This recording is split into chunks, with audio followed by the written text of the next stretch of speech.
കേരളത്തിൽ ഒരു കാലത്ത് അന്യസംസ്ഥാന തൊഴിലാളികളുടെ ഒരു ഒഴുക്കുണ്ടായിരുന്നു.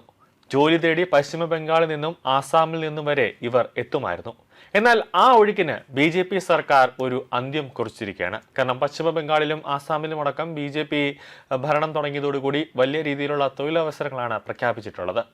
വൻ തൊഴിൽ വാഗ്ദാനങ്ങൾ ബി.ജെ.പി. രണ്ട് സംസ്ഥാനങ്ങളിലും പ്രഖ്യാപിച്ചതോടെ ഈ അന്യസംസ്ഥാന തൊഴിലാളികൾ അവരവരുടെ സംസ്ഥാനങ്ങളിൽ തന്നെ ഇപ്പോൾ താമസിക്കാനായി തുടങ്ങിയിരിക്കുന്നു. വോട്ട് ചെയ്യാൻ പോയ ഭായിമാർ തിരികെ കേരളത്തിലേക്ക് വരേണ്ട എന്ന നിലപാടിലാണ് അവർ ഇപ്പോൾ ഉള്ളത്. കേരളത്തിൽ നിന്നും ഈ ഓരോ ആളുകളും ജോലി ചെയ്യാനായിട്ട് അന്യസംസ്ഥാന തൊഴിലാളികളെ വിളിക്കുന്നുണ്ട്. വിമാനത്തിൽ വരാനായിട്ട് ടിക്കറ്റ് ബുക്ക് ചെയ്ത് തരാമെന്ന് പറയുന്നുണ്ട്. ട്രെയിൻ ടിക്കറ്റ് വരെ ബുക്ക് ചെയ്ത് തരാമെന്ന് ഉടമസ്ഥരും കരാറുകാരും ഒക്കെ വിളിച്ച് അന്യസംസ്ഥാന തൊഴിലാളികളെ വിളിക്കുന്നുണ്ട്. പക്ഷെ അവർ വരാൻ തയ്യാറല്ല. നാട്ടിലെ ഹോട്ടലുകളിലും തട്ടുകടകളിലും ഫ്രൂട്ട് സ്റ്റാളിലുമൊക്കെ മത്സ്യം മാംസം വ്യാപാരശാലകളിലുമൊക്കെ ഭായിമാരുടെ തസ്തികകളിൽ വലിയൊരു ഒഴിവുണ്ട്. കരാറെടുത്ത ജോലികൾ തൊഴിലാളികൾ ഇല്ലാതെ പൂർത്തിയാക്കാനാകാത്ത അവസ്ഥയിലാണ് കരാറുകാർ ഇപ്പോൾ നിൽക്കുന്നത്. രൂക്ഷമായ തൊഴിലാളി ക്ഷാമമാണ് കേരളത്തിലെ പല ജില്ലകളിലും ഇപ്പോൾ അനുഭവിക്കുന്നത്. ബംഗാളിലും ആസാമിലും ബി.ജെ.പി. സർക്കാർ അധികാരമേറ്റതോടെ തൊഴിൽ സാധ്യതകൾ തെളിഞ്ഞതാണ് ഒരു പ്രധാന കാരണം. ബംഗാളികൾ എന്ന പേരിൽ വ്യാജരേഖകളുമായി കേരളത്തിൽ കഴിഞ്ഞിരുന്ന ബംഗ്ലാദേശികൾ ബി.ജെ.പി. ഭരണത്തിൽ എത്തിയതോടെ സ്വന്തം രാജ്യത്തേക്ക് മടങ്ങിയതാണ് മറ്റൊരു പ്രധാന കാര്യം.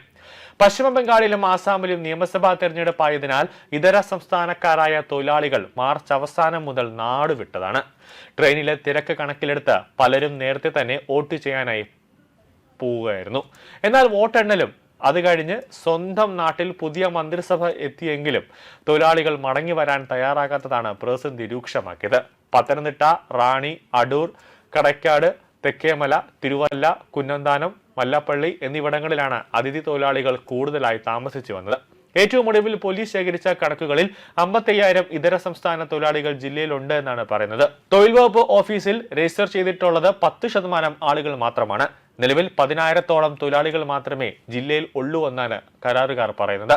വോട്ട് ചെയ്യാനായി പോയവരിൽ 10% ആളുകൾ മാത്രമേ മടങ്ങി വന്നിട്ടുള്ളൂ.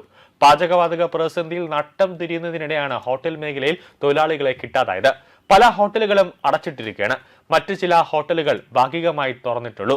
പാചകശാലകളിലും വെയിറ്റർമാരായും ഒക്കെ പ്രവർത്തിച്ചിരുന്നത് ഇതര സംസ്ഥാനക്കാരാണ്. തട്ടുകടകളിലും സ്ഥിതി സമാനമാണ്. വഴിവക്കുകളിലെ തട്ടുകടകളും രാത്രികാലങ്ങളിൽ വ്യാപാരം നടത്തിവന്ന ഭക്ഷണശാലകളും അടച്ചു. വോട്ടെടുപ്പിന് ശേഷം മടങ്ങിയെത്തുമെന്ന പേരിലാണ് തൊഴിലാളികളേറെയും സ്വന്തം നാട്ടിലേക്ക് പോയത്. എന്നാൽ ഇവരിൽ നല്ലൊരു പങ്കും ഇപ്പോൾ സ്വന്തം നാടുകളിൽ തന്നെ നിൽക്കുകയാണ്. പശ്ചിമ ബംഗാളിൽ ഭരണമാറ്റം ഉണ്ടായതോടെ നാട്ടിൽ തന്നെ പുതിയ തൊഴിൽ സാധ്യതകൾ തേടുകയാണ് ഇവരിൽ പലരുമെന്നാണ് സൂചന. ഭായിമാരെ എങ്ങനെയെങ്കിലും മടക്കിയെത്തിക്കാനായി ഹോട്ടൽ ഉടമകൾ നിരന്തരം ശ്രമം നടത്തുകയാണ്. അവർക്ക് ഇപ്പോൾ ലഭിക്കുന്ന ശമ്പളം കാട്ടി കൂടുതൽ ഒരു 500 രൂപ അല്ലെങ്കിൽ 1000 രൂപ വരെ കൂട്ടി നൽകാം എന്ന് പറയുന്നുണ്ടെങ്കിലും അന്യസംസ്ഥാന തൊഴിലാളികൾ കേരളത്തോട് മുഖം തിരിച്ചു നിൽക്കുകയാണ്. ഇതര സംസ്ഥാന തൊഴിലാളികൾ നാടുവിട്ടതോടെ ജില്ലയിലെ നിർമ്മാണ മേഖലയും കടുത്ത പ്രതിസന്ധിയാണ് നേരിടുന്നത്. ബംഗാൾ, ആസാം, ബീഹാർ എന്നിവിടങ്ങളിലെ തൊഴിലാളികളായിരുന്ന നിർമ്മാണ മേഖലയിൽ ഏറെ ഉണ്ടായിരുന്നത്. ഇവരിൽ ബീഹാറുകാർ മാത്രമാണ് ഇപ്പോൾ നാട്ടിലുള്ളത്. ബംഗാൾ സ്വദേശികളിൽ നല്ലൊരു പങ്ക് മടങ്ങി വന്നിട്ടില്ല. തൊഴിലാളികളുടെ അഭാവം കാരണം നിർമ്മാണ മേഖല അപ്പാടെ സ്തംഭിച്ച മട്ടാണ്. പുതിയ സ്കൂൾ വർഷം ആരംഭിക്കുന്നതിന് മുമ്പായി പൂർത്തീകരിക്കേണ്ട സ്കൂൾ കെട്ടിടങ്ങൾ അടക്കമുള്ള ജോലികളും തടസ്സപ്പെട്ടിട്ടുണ്ട്. റോഡുകൾ, പാലങ്ങൾ തുടങ്ങിയവ തടസ്സപ്പെട്ടു. കേരളത്തിൽ പുതിയ സർക്കാർ അധികാരമേൽക്കുന്നതിന് മുമ്പ് തുടങ്ങി വെച്ച പണികളെല്ലാം തന്നെ പൂർത്തിയാക്കാനുള്ള ഒരു ശ്രമം നടന്നിരുന്നു. പക്ഷെ അതിനു മുമ്പാണ് ഈ അന്യസംസ്ഥാന തൊഴിലാളികളെല്ലാം തന്നെ നാട്ടിലേക്ക് പോയത്. ആ ജോലികളും ഇവിടെ തടസ്സമായി കിടക്കുകയാണ്.